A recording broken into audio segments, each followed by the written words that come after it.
नमस्कार दोस्तों, स्वागत है आपका अपने इस यूट्यूब चैनल पे। तो आज हम लोग जिस टॉपिक पे बात करने वाले हैं, आप लोगों ने थंबनेल में जैसा देखा होगा, UP senate Uttar Pradesh BSc nursing के फॉर्म निकाल दिए गए। अटल बिहारी वाजपेयी के थ्रू उत्तर प्रदेश यूनिवर्सिटी में होने वाले सारे के सारे जो बीएससी नर्सिंग के एग्जाम है वो निकाल दिए गए। तो इस वीडियो को हम लोग ध्यान से देखेंगे। हो सकता है ये वीडियो बड़ा हो, लेकिन इस वीडियो पर आपको सारी की सारी डिटेल जानकारी मिलने वाली है ना। तो हम स्टार्ट करते हैं कुछ बेसिक सी जानकारी के साथ कि क्या क्या बेसिक जानकारी हैं और उसके साथ और क्या क्या एक्स्ट्रा जानकारी हैं जो इस बार अटल बिहारी वाजपेयी के थ्रू निकाली गई हैं। तो हम लोग सबसे पहले जो बेसिक सी जानकारी है कि भैया फॉर्म डेट क्या होती है। तो फॉर्म डेट तुम्हारी 24 मार्च, मतलब आज का दिन, आज के दिन से फॉर्म निकाल दिए गए हैं। और जो फॉर्म की लास्ट डेट है वो तुम्हारी 26 अप्रैल है ना। और 24 मार्च से स्टार्ट है, 26 लास्ट डेट है। और इसके बाद जो करेक्शन विंडो तुम्हारी आएगी, मतलब अगर तुम्हारे फॉर्म में कोई गलती हो गई है तो उसको सुधारने की जो डेट है वो 19 अप्रैल से लेकर 26 अप्रैल के बीच में है, ठीक। और जो तुम्हारा एडमिट कार्ड आएगा वो तुम्हारा 14 मई 14 मई को आएगा। और जो तुम्हारा एंट्रेंस एग्जाम है वो 21 मई को तुम्हारा एंट्रेंस एग्जाम हो जाएगा, है ना। ध्यान देना, लास्ट जो डेट है फॉर्म भरने की 26 अप्रैल है और जो तुम्हारा एग्जाम डेट है वो तुम्हारी 21 मई है। अब हम लोग बात कर लेते हैं कि फीस क्या होगी एग्जाम, या हम लोग बोलते हैं जिसको फॉर्म फीस। तो फॉर्म फीस क्या होगी, इसके बारे में थोड़ा चर्चा करेंगे। देखो, अनरिजर्व कैंडिडेट और ओबीसी कैंडिडेट, इसे हम लोग ईडब्ल्यूएस को भी ऐड कर लेते हैं। अनरिजर्व ओबीसी कैंडिडेट के लिए जो फॉर्म फीस रखी गई है वो कितनी है, 3000 रुपये, ठीक है। बाकी एससी, एसटी और पीडब्ल्यूडी, इन तीनों कैटेगरी में आने वाले बच्चों के लिए जो फीस है वो कितनी है, 2000 रुपये, है ना। कुछ और क्वालिफिकेशन हैं या कुछ और क्राइटेरिया हैं, उन पे हम लोग ध्यान देंगे। जैसे कि एज की बात करते हैं तो मिनिमम एज कितनी होनी चाहिए, 17 ईयर से कम नहीं होनी चाहिए। और जो सबसे इंपॉर्टेंट बात ये है कि जो तुम्हारी फिजिक्स, केमिस्ट्री और बायोलॉजी में कम से कम 45% नंबर होने चाहिए, इससे कम नंबर वाले एलिजिबल नहीं है। और इंग्लिश में आपको पास होना कंपलसरी है, और ये 12th में इंग्लिश होना भी बहुत जरूरी है, ठीक।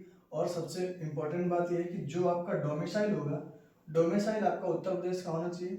अगर आपके पास डोमिसाइल नहीं है, अगर आपके पास यूपी का डोमिसाइल नहीं है तो आप बनवा लीजिए। अगर आप यूपी का डोमिसाइल नहीं बनवा सकते हैं तो दूसरी चीज क्या है कि आपका 10th और 12th दोनों पास आउट होना चाहिए उत्तर प्रदेश से, ठीक।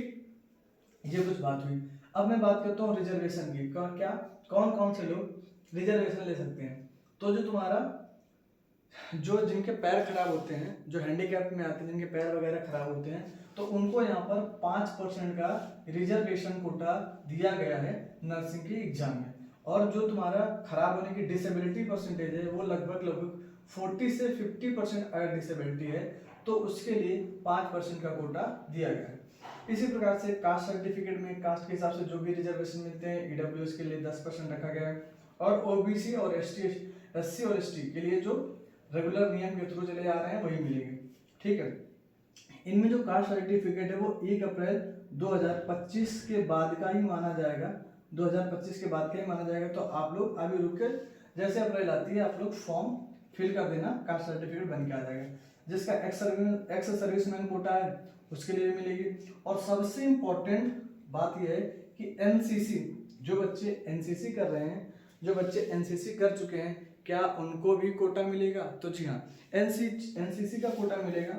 और एनसीसी जो बच्चे कर रहे हैं उनका जो सर्टिफिकेट है सी सर्टिफिकेट होना चाहिए, और उस सी सर्टिफिकेट में बी ग्रेड होनी चाहिए। ध्यान से देना, सी सर्टिफिकेट के साथ बी ग्रेड होनी चाहिए, तभी आपको एनसीसी कोटे के थ्रू एडमिशन मिलेगा, अदरवाइज आपको नहीं मिलेगा। अगर आपका सर्टिफिकेट ए है या बी है तो आपको इस कोटे के अंदर नहीं रखा जाएगा। तो एनसीसी वाले बच्चे ध्यान दें, जो बच्चे एनसीसी कर रखे हैं उनका सी सर्टिफिकेट होना चाहिए और ग्रेड बी होनी चाहिए। तो ये रही कुछ बेसिक सी जानकारी नर्सिंग एग्जाम के बारे में, नर्सिंग एंट्रेंस एग्जाम के बारे में। तो मैं उम्मीद करता हूँ कि ये सारी की सारी जानकारी तुम लोगों को समझ में आई होंगी। ये तुम्हारी बेसिक जानकारी है, और जो भी जानकारी है वो आपको इस चैनल पे अब रेगुलर, जब तक एग्जाम नहीं हो जाता तब तक इस चैनल पर आपको सारी की सारी जानकारी प्रोवाइड कराई जाएंगी। और इसके बाद एग्जाम के बाद काउंसलिंग का क्या प्रोसेस होता है, कैसे कैसे काउंसलिंग होगी, कौन कौन सा कॉलेज बेस्ट है, ये सारी की सारी जानकारी आपको इस चैनल पर धीरे धीरे धीरे करके मिलती रहेगी। तो अगर ये वीडियो आपको अच्छा लगा हो तो शेयर करिए आप अपने उन दोस्तों के पास जिनको नर्सिंग का एग्जाम देना है, ठीक है। और अगर आप ज़्यादा जानकारी लेना चाहते हैं तो ज्वाइन करिए नीचे दिए हुए टेलीग्राम चैनल और व्हाट्सएप चैनल को, है ना। और जो स्क्रीन पे चल रहा तुम्हारा मोबाइल नंबर है, आप वहां से जाके सीधा व्हाट्सएप कर सकते हैं। तो इसके थ्रू आपको सीधा पर्सनल गाइडलाइंस भी मिल सकती है। तो चलिए वीडियो को खत्म करते हैं। उम्मीद करते हैं वीडियो आपको अच्छा लगा होगा। मिलते हैं अगली वीडियो पर नई जानकारी के साथ, तब तक के लिए धन्यवाद।